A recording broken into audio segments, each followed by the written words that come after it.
बिस्मिल्लाहिर्रहमानिर्रहीम। मैं जो ही बेवा हुई, घर में फाकों की नौबत आ गई। एक ही देवर था, वो भी पागल। एक दिन मेरा देवर मुझे हाथ से पकड़ कर लाया और मेरे इर्द गिर्द एक दायरा लगाकर मुझे उसमें बिठा दिया।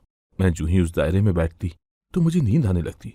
सुबह जब मैं उठती तो दायरे में पैसे ही पैसे पड़े होते, लेकिन मेरा पूरा जिस्म नीलो नील होता और मेरा देवर ताली बजाकर हंस रहा होता। यूं घर का खर्च तो चलने लगा, मगर मुझे अपने देवर पर कुछ शक हुआ। एक दिन देवर का राज जानने के लिए अपने मोबाइल का कैमरा ऑन करके छुपा दिया। सुबह जब वीडियो देखी तो जान निकल गई, क्योंकि शादी की पहली रात में अपने शौहर जीशान की सेज सजाकर बैठी हुई थी।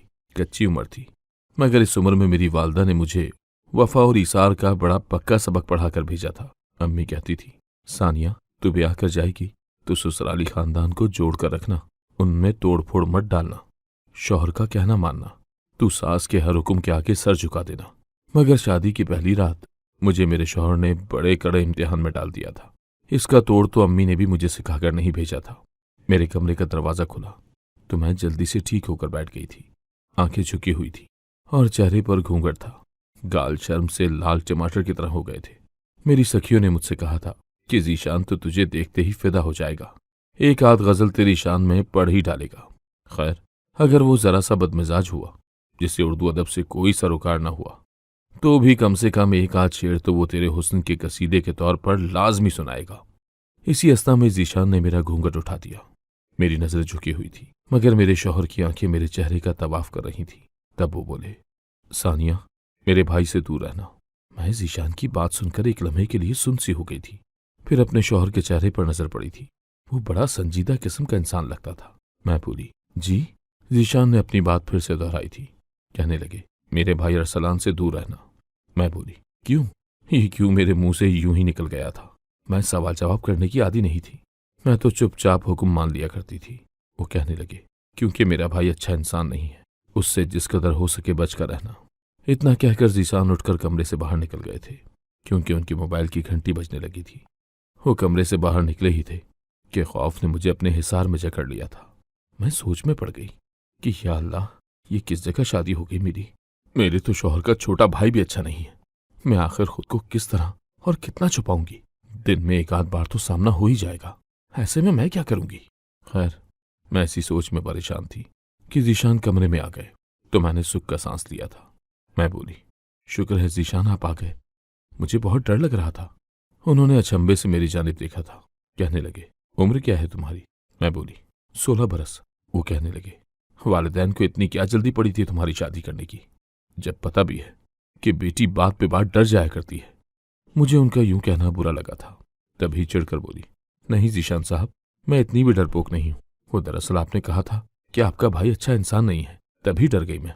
जीशान ने गहरी सांस ली थी। वो कहने लगे, तुम अपने साथ जुदाई लाई हो। जीशान पढ़े लिखे इंसान थे, मेरी अकल से मावरा बातें करते थे। मुझे उनकी हर बात समझने के लिए पहले उनसे सवाल करना पड़ रहा था। मुझे बार बार सवाल करना अच्छा तो नहीं लग रहा था कि जीशान भी क्या सोचेंगे कि कितनी अहमक है मेरी बीवी, जो बात ही नहीं समझती। मगर फिर भी मजबूरन मुझे सवाल करना ही पड़ा था। मैं बोली, वो कैसे? जीशान कहने लगे, ऑफिस से कॉल आई है। मेरा एक दोस्त मेरे ही ऑफिस में काम करता था। 4 माह पहले उसकी तरक्की हुई तो दुबई काम करने चला गया। आज उसकी मौत की खबर आई है तो उसकी वालदा ने मेरे बॉस से कह दिया कि मेरे बच्चे की डेड बॉडी उसका दोस्त ही लाए। मुझे माफ करना, मगर मुझे अभी घर से निकलना पड़ेगा। कोई और मौका होता तो मैं टाल भी देता, मगर अब टाल नहीं सकता। बात ही कुछ ऐसी है। और फिर मेरे देखते ही देखते जीशान ने अलमारी से 2 जोड़े निकालकर बैग में रखे और कमरे से बाहर निकल गए। मैं अभी भी हक्का बक्का ही बैठी थी। फिर न जाने उन्हें क्या याद आया तो वापस कमरे में चले आए। कहने लगे, सानिया ये तुम्हारी मुंह दिखाई की अंगूठी है, मैं देना भूल गया था। मैंने चुपचाप वो अंगूठी पकड़ ली थी। तब जीशान मेरी जानिब देखकर हंस दिए और बोले, फिक्र क्यों करती हो, जल्दी लौट आऊंगा। और हाँ, दिल में कोई ख्याल मत लाना, मुझे तुम बहुत अच्छी लगी हो। मैं मुस्कुरा दी थी। दिल से जैसे मनो बोझ उतर गया हो। मेरा शौहर चला गया तो मैं कपड़े तब्दील करके सोने के लिए लेट गई थी, मगर मेरा ध्यान अभी तक अपनी इस अजीब सी शादी में अटका हुआ था। खैर, नींद तो सूली पर भी आ जाती है। मैं भी सो ही गई थी। सुबह मेरी आंख किसी अजीब से एहसास के तहत खुली थी। ऐसा लग रहा था जैसे कोई मेरे बालों से खेल रहा हो। मैं हड़बड़ा कर उठ बैठी थी। तब मेरी नजर अपनी सास पर पड़ी थी। वो मेरे सिरहाने बैठी मुस्कुरा रही थी। कहने लगी, अल्लाह ने 2 बेटे अता किए तो दिल में बड़ी ख्वाहिश उठी कि अब एक बेटी भी मिल जाए, मगर ऐसा मुमकिन न हो सका। बस जो अल्लाह की रज़ा थी उसी में राज़ी होना पड़ा था। तब मैंने सोचा था कि अल्लाह ने बेटी नहीं दी तो क्या हुआ, जो लड़की मेरे घर बहू बनकर आएगी उसे बेटी सा प्यार और मान दूंगी। मेरी बच्ची, तुम ये ख्याल दिल में मत लाना कि पराए घर ब्याह कर आई हो। बस ये सोचना कि एक माँ के घर से दूसरी माँ के घर आई हो। मुझे अपनी सास से इस किस्म की बातों की तवक्को नहीं थी, मगर ये प्यार भरे अल्फाज सुनकर मेरा मनो खून बढ़ गया था। मेरी सास कहने लगी, चलो बेटी बाहर आ जाओ, नाश्ता कर लो। कल रात जीशान जाने से पहले मुझे बता गया था कि अम्मी मेरी दुल्हन का बहुत ख्याल रखना। मैं अपनी सास की बात सुनकर शर्मा गई थी। खैर, मैं उठकर बाहर आई तो मेरी सास कहने लगी, किचन में जाओ, मैं ताज़ा ताज़ा नाश्ता बना कर दूंगी। मैं मुस्कुराती हुई किचन में चली गई, मगर वहीं पर मेरा तेवर भी बैठा था। मैं बेहद परेशान हो गई, इसीलिए बोली, आंटी मैं बाहर सहन में ही बैठकर नाश्ता करना चाहती हूँ। मेरे देवर की पुश्त मेरी जानिब थी, इसीलिए मैं उसका चेहरा नहीं देख पाई थी। मेरी सास कहने लगी, बहू अरसलान कह रहा था कि भाभी के साथ बैठकर नाश्ता करना चाहता हूँ। अब ये बात मेरे लिए बहुत ज्यादा परेशान कुन थी। एक तरफ शौहर का हुक्म था और दूसरी तरफ सास का इसरार था। मैंने दिल ही दिल में अपनी अम्मी को मुखातिब किया था और उनसे सवाल किया कि आपने मुझे जो सबक पढ़ाए थे वो सवाल तो मेरी जिंदगी में आए ही नहीं। खैर, मैंने सास की बात मान ली और किचन में बैठकर नाश्ता करने लगी थी। इस सारे अरसे के दौरान मेरा देवर बिल्कुल चुपचाप बैठा रहा था, मगर वो बार बार मुड़कर मेरा चेहरा देखता और फिर मुस्कुरा दिया करता। उसकी मुस्कुराहट से मुझे कोफ्त होने लगी थी। अगर हालात जरा मुख्तलिफ होते तो मुझे अपने देवर से बात करने में कोई मसला नहीं होना था। दरअसल मैं अपने शौहर के हुक्म के आगे बेबस थी। खैर, नाश्ते के बाद मैं उठकर बाहर आ गई। मोहल्ले की चंद औरतें मुझे देखने आई थीं। सब ने मेरी बहुत तारीफ की थी। मेरा देवर मेरी तारीफ पर बहुत खुश हो रहा था। खैर, जब वो औरतें चली गईं तो मेरी सास मेरे पास आकर बैठ गई। वो कहने लगी, मेरा जीशान बेटा बहुत काबिल है। ये घर, ये आसाइश, जो कुछ तुम देख रही हो, ये सब जीशान की मेहनत है, वरना मेरा अरसलान तो कुछ करने के काबिल ही नहीं है। मैं अपनी सास की बात सुनकर चौंक गई थी। मैं बोली, क्यों, क्या हुआ अरसलान को? मेरी सास की आंखों में आंसू आ गए थे। वो कहने लगी, बेटी अरसलान पैदाइशी तौर पर जहनी माजूर है, बस इसी वजह से उसकी तरफ ज्यादा ध्यान रहता है। सानिया, अब तुम खुद ही बताओ, एक औरत का एक बच्चा बिल्कुल तंदुरुस्त हो और एक जरा बीमार हो तो औरत किसका ख्याल करेगी? मैं बोली, बीमार बच्चे का। मेरी सास ने मेरा हाथ पकड़कर दबाया और फिर मुस्कुराकर बोली, बिल्कुल यही बात है। तुमने ये बात जीशान को भी समझानी है। वो बिला वजह अपने दिल में भाई से नफरत डालकर बैठा हुआ है। वो मुझसे लड़ता था कि मैं अरसलान से ज्यादा प्यार क्यों करती हूँ, उससे क्यों नहीं करती। प्यार तो मैं दोनों से ही बहुत करती हूँ, मगर अरसलान की जिम्मेदारी तो मुझे उठानी ही उठानी है। मैं मजबूर हूँ। जीशान को तो चाहिए था कि वो अपने माजूर भाई का सहारा बनता, मगर वो तो अपने दिल में इसके लिए नफरत लेकर बैठा है। इतना कहकर मेरी सास फूट फूट कर रोने लगी थी। मैंने अपनी सास को दिलासा दिया और उन्हें ये खुशखबरी भी सुनाई कि उनके इस काम के बदले में अल्लाह के यहाँ बहुत ज्यादा अजर लिखा जा रहा होगा। मेरी सास मुस्कुराने लगी थी। मैं अपने कमरे में आ गई और सोचने लगी कि ये बात थी, इसीलिए मेरे शौहर ने शादी की रात ही मुझे देवर से दूर रहने का कह दिया था। लाजमी उनके दिल में ये बात होगी कि कहीं मैं भी उनके भाई का ज्यादा ख्याल न रखने लगूं। शायद जीशान सारी जिंदगी अपनी माँ की तवज्जो और प्यार को तरसते रहे थे, जिसकी वजह से वो जरा करख्त से हो गए थे। जब ही तो उन्होंने शादी की रात मुझसे बड़े अजीब से लहजे में बात की थी। खैर, मैं अब देखती कि मेरा देवर सारा सारा दिन बिस्तर पर पड़ा है, बेमानी बातें करता रहता है। कभी कभार मुझसे कहने लगता कि चलो भाभी खेलते हैं, तो मैं भी उनके साथ खेल लिया करती थी। और ये सब मैं फकत अपने रब की रजा के हुसूल के लिए किया करती थी। उधर जीशान को घर से गए हुए पूरे 4 दिन हो गए थे, मगर अभी तक उन्होंने मुझे कोई फोन वगैरह नहीं किया था। मैं उनकी जानिब से बहुत परेशान थी। मैंने अपनी सास से इस बात का तस्करा किया तो वो भी घबरा सी गई थी। मैं पिछले 2 दिनों से उनके नंबर पर फोन कर रही थी, मगर उनका मोबाइल नंबर भी बंद था। मैंने ये बात अपनी सास को बताई तो वो कहने लगी, मेरे कमरे से डायरी उठाकर लाओ, उसमें जीशान के बॉस का नंबर है, उसे फोन करके जीशान के मुतालिक दरियाफ्त करते हैं। मैंने जल्दी से बॉस का नंबर मिलाया था। वो कहने लगे कि आपकी परेशानी वजह है, मगर हम भी जीशान से राब्ता नहीं कर पा रहे, लेकिन फिक्र की बात नहीं है, हम अपनी दुबई की इंतजामियत से बात करके देखते हैं। बॉस ने तो बड़े आराम से कह दिया था कि फिक्र की बात नहीं, मगर उनकी बातें मेरी जान पर बन गई थी। मैं एक एक लम्हा अजियत में गुजार रही थी। निकाह के बाद मुझे अपने शौहर से बेहद प्यार हो गया था। फिर शादी की रात उनसे चंद बातें हुई थी, गो के वो बातें प्यार मोहब्बत पर मबनी नहीं थी, फिर भी मुझे मेरे शौहर का असीर कर गई थी। मैं जले पैर की बिल्ली की तरह यहाँ वहां टहलकर फोन का इंतजार कर रही थी। इंतजार की घड़ियां लंबी ही होती जा रही थी। मैं दुआएं कर करके हारने लगी थी। वक्त बीत गया, फोन कॉल भी आ गई थी, मगर वो फोन कॉल लगती नहीं थी। ऐसा लगता था जैसे कयामत का सूर फूंक दिया गया हो। मैं जीशान की बॉस की बात सुनकर फूट फूट कर रोने लगी थी। मैं जमीन पर ढह गई थी। फिर मेरी सास ने जल्दी से मुझसे फोन पकड़ लिया और वो फोन पर बात करते करते एक जानिब गिर गई थी, मगर मुझे उनकी कोई परवाह नहीं थी। मैं तो अपने सदमे से ही नहीं निकल पा रही थी। आस पड़ोस के लोगों ने हमारी आहुजारी सुनी तो हमारे घर चले आए। सब मुझसे पूछ रहे थे कि आखिर हुआ क्या है। तो मैंने दीवार पर अपनी कराइयां मारकर सारी चूड़ियां तोड़ डाली थी और अपने बेवा होने की खबर उन्हें सुना डाली थी। हुआ कुछ यूं था कि जीशान अपने दोस्त की मैयत लेने अस्पताल जा रहे थे। रास्ते में उनका एक्सीडेंट हो गया और वो अपनी जान गंवा बैठे।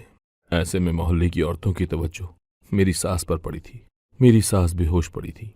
उसे अस्पताल ले जाया गया तो पता चला कि उन्हें तो दिल का दौरा पड़ा है। उनके दिल के 3 वॉल्व बंद थे। डॉक्टर ने कह दिया कि उनका फौरी तौर पर बाईपास करवाना पड़ेगा। मैंने कुछ भी सोचे समझे बगैर सर्जरी के कागजात पर दस्तखत कर दिए थे। मुझे इल्म नहीं था कि पैसे वगैरह कहाँ पड़े हैं। 1 लाख तो जीशान के ऑफिस से आ गया था। बाकी पैसों के मुतालिक मेरी सास को ही इल्म था। सर्जरी के कुछ दिन तक उनकी तबीयत इस कदर खराब रही थी कि मैं उनसे कोई बात ही नहीं पूछ सकी थी। वो जरा संभली तो मैंने उनसे पैसों के मुतालिक सवाल किया था, क्योंकि डिस्चार्ज का वक्त आ गया था और हमें हर हाल में अस्पताल के अखराजात भरने थे। मेरी बात सुनकर तो मेरी सास को सांप सूंघ गया था। वो कहने लगी, बेटी, हम कोई लैंडलॉर्ड तो नहीं है जो पैसे बचा कर रखा करते थे। जीशान की जो तनख्वाह आती थी उससे घर का किराया, गैस, बिजली का बिल, मेरी दवा और अरसलान की दवा हो जाया करती थी। जीशान बेचारे का तो खुद का हाथ तंग रहा करता था। मैं तो अपनी सास की बात सुनकर बहुत परेशान हो गई। मैं बोली, आंटी, अब क्या होगा? आपके ऑपरेशन पर बहुत ज्यादा पैसे लगे हैं। वो भी रोने लगी थी। फिर उन्होंने मुझे चंद घरों के एड्रेस दिए। कहने लगी, तुम इनके पास जाकर मदद तलब कर लो, उम्मीद है कि सब खैर होगी। मैं परेशान थी। मेरी सास ने मेरे सर पर हाथ रखा और कहने लगी, सानिया, मुझे माफ कर दो। मैं जीशान के बाद तुमसे मांगने का काम करवा रही हूँ। मैंने उनको दिलासा दिया था, जबकि अंदर से मैं खुद टूट फूट का शिकार थी। अरे नहीं, मैं कैसे किसी के सामने हाथ फैला सकती थी? मगर मैं भी क्या करती, मेरी मजबूरी थी जो करना पड़ा। उधार मांगकर मैंने अपनी सास को डिस्चार्ज करके घर ले गई थी। घर में मेरा देवर मौजूद था। वो मुझे देखकर बहुत खुश हुआ और कहने लगा, जीशान मर गया। वो मुझे हर वक्त बुरा भला कहता था, अच्छा हुआ वो मर गया। मुझे अरसलान की बात पर बहुत दुख हुआ था। मैं जानती भी थी कि वो जहनी बीमार है, मगर फिर भी उसकी इस बात ने मेरा दिल बहुत दुखा दिया था। जो भी था, हमारे पड़ोसी बहुत अच्छे थे, जिन्होंने इतने दिन तक मेरे देवर का ख्याल रखा था। हम सास बहू तो दोनों ही अस्पताल में थी। जीशान की मौत ने मेरी कमर तोड़ दी थी। भरी जवानी में बेवगी का गम मिला जो मिला। अब ये गुर्बत और उदासी मुझे अंदर ही अंदर से खा रही थी। घर में पड़ा राशन खत्म हो गया तो दुकानों से उधार मांगना पड़ा। कभी किसी पड़ोस से सालन मांगा तो कभी किसी से आटा। पड़ोसी अच्छे थे, मगर हालात अच्छे न थे। इस महंगाई के दौर में तो इंसान खुद का पेट पाल ले, यही बड़ी बात होती है। दुकानदारों ने उधार देना बंद कर दिया तो घर में फाकों की नौबत आ गई थी। दिन रात बहुत परेशानी के आलम में गुजर रहे थे। मेरी सास तो दवाइयों के जेर असर बेहोश रहती थी, जबकि मेरा देवर तो दुनिया जहां से बेखबर चारपाई पर लेटा आसमान पर उड़ती चिड़िया गिनता रहता था। मगरिब का वक्त हो चुका था। घर में राशन नहीं था तो हंडिया नहीं बनी और ना ही रोटी। मैं वजू करके नमाज पढ़ने लगी थी। मैंने अल्लाह से लौ लगा ली थी और कोई था भी नहीं जिससे मैं दिल की बात कहती। रात बीतती चली गई थी। हर सू हू का आलम था। तब मेरे कमरे के दरवाजे पर जरा सी दस्तक हुई थी। इससे पहले कि मैं उठकर बाहर निकलती, आने वाला खुद ही कमरे में दाखिल हो चुका था। वो कोई और नहीं, मेरा देवर था। उसने मेरा हाथ पकड़ा और तकरीबन खींचता हुआ मुझे बाहर ले गया था। मैं हक्का बक्का थी, मगर खौफ हर जज्बे पर हावी हो चुका था। मेरे देवर ने मुझे सहन में खड़ा कर दिया। उसने मेरे इर्द गिर्द एक गोल दायरा बना दिया था। मैं थर थर कांप रही थी। तब वो बोला, भाभी, घबराने की जरूरत नहीं है, इस दायरे में बैठ जाओ। मरती क्या न करती कि मज़दाक में मैं उस दायरे में बैठ गई थी। मगर अजीब बात यह थी कि बैठते ही मुझे नींद सी आ गई थी। सुबह मेरी आंख खुली जब सूरज पूरे सहन में फैल चुका था। मैं पसीने से शराबोर हो चुकी थी। मैं हड़बड़ा कर उठी तो ये देखकर हैरान रह गई कि जिस दायरे में मैं बैठी हूँ वहां नोट ही नोट थे। मैं हक्का बक्का सी थी। कुछ देर तो हवास बहाल होने में लगे थे। फिर मैंने जल्दी से वो पैसे इकट्ठे किए और अपने देवर के कमरे में चली गई। वो चारपाई पर लेटा हुआ था। मैंने वो सारे पैसे उसके सामने डाल दिए और बोली, ये कहाँ से आए हैं? उसके चेहरे पर मुस्कुराहट फैल गई थी। कहने लगा, भाभी, ये तो आप बताएंगी। मैं झुंझलाकर अपने कमरे में आ गई थी। मैं नहाने के लिए बाथरूम गई तो ये देखकर दंग रह गई थी कि मेरे जिस्म पर जगह जगह नील पड़े हुए थे। मैं बहुत ज्यादा परेशान थी। खैर, आज तीसरा दिन था कि घर में फाका था। सास का बहुत बुरा हाल हो चुका था। मजबूरी के तहत मैं उनके लिए पड़ोस से खाना लेकर आई थी। देवर मेरा घर से बाहर निकल गया था। मेरे पेट में चूहे दौड़ रहे थे। भूख बेकाबू हो चुकी थी। मैंने फिर वजू किया और नमाज पढ़ने लगी थी। मैं रोती जाती और दुआ करती जाती कि ऐ खुदा, मेरे हाल पर रहम फरमा। यूं ही इबादत में रात बसर होने लगी थी। आज फिर देवर मुझे अपने साथ सहन में ले आया था। उसने मुझे दायरे में बिठा दिया तो मुझ पर गुनूदगी छाने लगी थी। अगली सुबह फिर से जब मेरी आंख खुली तो मेरे पास ढेरों पैसे पड़े थे। मैं शशोपंज में मुब्तला थी। मैं एक बार फिर अपने देवर के पास गई और बोली, ये पैसे कहाँ से आते हैं? वो उदास हो गया और बोला, भूख लगी हो तो जो दुआ करो कबूल होती है। भाभी, मैंने दुआ की और पैसे आ गए। और हालात होते तो मैं शायद उसकी बात पर यकीन नहीं करती, मगर अब तो मुझे भी यही लगा था कि शायद ये मेरे दीवाने देवर की करामत की वजह से हो रहा है। वो दीवाना भी है और भूखा भी। यकीनन अल्लाह ने उसकी सुन ली होगी। मैंने वो पैसे उठाए और घर से बाहर निकल गई। मैंने आज के पैसों से 2 दुकानों का उधार चुकता कर दिया था और घर के लिए राशन भी ले आई थी। अब हर रात ऐसा ही होता। मेरा देवर मुझे दायरे में बिठा देता तो सुबह मेरे पास से ढेरों पैसे बरामद होते थे, जिनसे मैं इधर उधर लोगों का कर्ज उतारती रहती थी।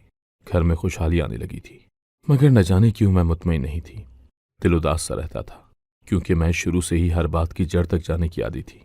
अब हर शब मेरे पास पैसे तो आते थे, मगर मुझे ये इल्म नहीं था कि आते कहाँ से हैं। हर सुबह जब मैं उठती तो मेरा जिस्म नील के निशानात से भरा पड़ा होता, मगर मुझे ये भी नहीं पता था कि ये नील कहाँ से आ जाते हैं। मैं अपने देवर से पूछती तो वो गैर मुबहम सा जवाब देता था। जाहिर सी बात है, एक पागल इंसान मुझे क्या बताता। सोच सोच कर मैं इस हल पर पहुंची थी कि मैं रात में अपना मोबाइल का कैमरा ऑन करके अपना मोबाइल छुपा दूंगी। मैंने ऐसा ही किया था। मेरा देवर आया और मुझे हाथ से पकड़कर दायरे में बिठा दिया। मैं थोड़ी देर में ही बेहोश हो गई थी। सुबह उठी तो फिर से पैसों के ढेर बरामद हुए थे, जबकि मेरा देवर अपने कमरे में था। मैंने जल्दी से अपना मोबाइल खिड़की की ओर से उठाया और अपने कमरे में चली गई। मैंने अंदर से कुंडी लगा ली, जल्दी जल्दी वीडियो ऑन की और ये देखकर मेरी जान निकल गई कि मैं दायरे में बेहोश बैठी हुई थी। अभी चंद ही लम्हे गुजरे थे कि मेरा देवर आया। उसके साथ 3 मर्द और भी थे। मेरे देवर ने एक कागज फैलाया। वो तीनों सर जोड़कर बैठ चुके थे। फिर एक औरत आई तो मेरा देवर उसके साथ घर से निकल गया। उनके जाने के बाद वो औरत मेरे जिस्म पर नील लगाने लगी थी। फिर वो घर का पहरा देती रही। सुबह फजर के वक्त मेरा देवर और उसके दोस्त वापस आ गए थे। उन्होंने एक कपड़े में पैसे बांधे हुए थे। वो खोलकर चारपाई पर डाले और उनको उनका हिस्सा दिया। औरत को उसका हिस्सा दे दिया। फिर वो सब चले गए तो मेरे देवर ने सारे पैसे मेरे दायरे में डाल दिए और फिर अपने कमरे में चला गया। मैं ये सब देख तो चुकी थी, मगर मेरे पल्ले कुछ भी नहीं पड़ा था। ये बात तो वाज़ेह हो चुकी थी कि मेरा देवर दीवाना नहीं है। वो दीवानेपन का ड्रामा रचाकर बैठा है। मैं जल्दी से उठी और अपना मोबाइल अपने देवर के पास ले गई थी। मैंने उसके सामने वो वीडियो कर दी और बोली, अरसलान, मुझे अपनी हकीकत बताओ, तुम कौन हो? वो वीडियो देखकर बिल्कुल भी घबराया नहीं था। वो मुस्कुराकर बोला, भाभी, मैं डकैत हूँ। मेरी माँ को पता है, भाई को भी पता था, इसीलिए वो मुझसे नफरत करता था। पुलिस वालों को भी इल्म है, वो भी डकैतों के साथ मिले हुए होते हैं। भाभी, सिर्फ आपको ही इल्म नहीं था, इसीलिए सोचा कि आपको अनजान रखूं इस सब से। मैंने ये दायरे का नाटक भी इसीलिए किया, और वो मेरी साथी आप पर नील इसलिए छिड़क देती थी ताकि आपको लगे कि ये पैसे किसी जादू टोने से आते हैं। आप आम खाएं, पेड़ मत गिने। मैं तो अपनी देवर की बात सुनकर बहुत हैरान थी। अब मेरे पास 2 ही रास्ते थे। एक, आंखें बंद करके बैठी रहूं और लोगों को लुटता हुआ देखती रहूं, और दूसरा, खुद को परेशानी में डालकर अपने देवर का सच सबके सामने ले आऊं। मैंने मुश्किल रास्ते का चुनाव किया था। मैंने पुलिस में अपने देवर की कंप्लेन कर दी थी। उनकी गिरफ्तारी भी हो गई थी। फिर मुझे नहीं मालूम कि पुलिस ने उन्हें छोड़ दिया या हिरासत में रखा। मैं अपने वालिदैन के घर आ चुकी हूँ। मेरे हिस्से का हक अदा हो गया है। मेरे वालिद ने मेरे भरपूर इसरार पर मेरा एडमिशन कॉलेज में करवा दिया है। मैं अपनी अधूरी तालीम मुकम्मल करने लगी हूँ। जिंदगी ने मेरे हिस्से का सबक मुझे सिखा ही दिया है। अगर आपको आज की कहानी पसंद आई है तो वीडियो को जरूर लाइक कीजिएगा और अपने दोस्तों के साथ भी शेयर कीजिएगा। और हाँ, अगर आपने अभी तक हमारा चैनल सब्सक्राइब नहीं किया तो जरूर सब्सक्राइब करें। मिलते हैं कल एक नई और दिलचस्प कहानी के साथ। अल्लाह हाफिज।